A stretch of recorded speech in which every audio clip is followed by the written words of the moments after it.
Fixing issue, আর্থিক কেলেঙ্কারি, ticket কালোবাজারি, সিন্ডিকেট সহ কত কিছুই না হয়েছে গেল বিপিএলে।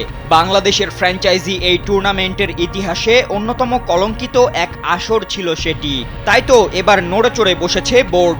আসছে বড় পরিবর্তন, এমনকি আভাস মিলছে দলের সংখ্যা কমানোরও। বিসিবির পরিকল্পনা অনুযায়ী আগামী 10 ডিসেম্বরের পরে মাঠে গড়াবে বাংলাদেশ প্রিমিয়ার লিগের 12তম আসর। দিনক্ষণ ঠিক না হলেও ইতোমধ্যেই তোড়জোড় শুরু করেছে বিসিবি।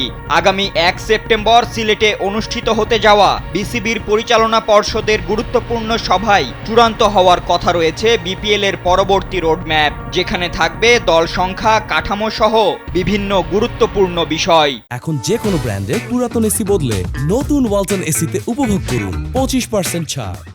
দেশের এক জাতীয় গণমাধ্যম বলছে, বিপিএল সংশ্লিষ্ট এক সূত্র মতে আগামী 3 বছরের জন্য টুর্নামেন্টের পরামর্শক হিসেবে নিয়োগ দেওয়া হবে আইএমজির মতো বিশ্বস্ত স্পোর্টস ম্যানেজমেন্ট প্রতিষ্ঠানকে।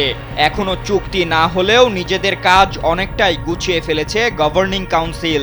এছাড়া সেই সূত্র আরও জানিয়েছে, এবার দলের সংখ্যাও কমে দাঁড়াতে পারে 6-এ। কিন্তু কেন?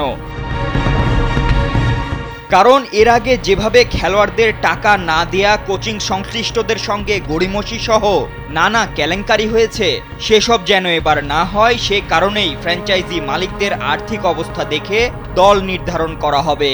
এছাড়া টুর্নামেন্টের সময়সীমা ও ভেন্যু নিয়েও রয়েছে নানা সমীকরণ। সব মিলিয়ে শেষ পর্যন্ত কয়টি দলে এবারের বিপিএল অনুষ্ঠিত হয় সেটাই এখন দেখার বিষয়। ফাতিন ইশরাক, কালবেলা।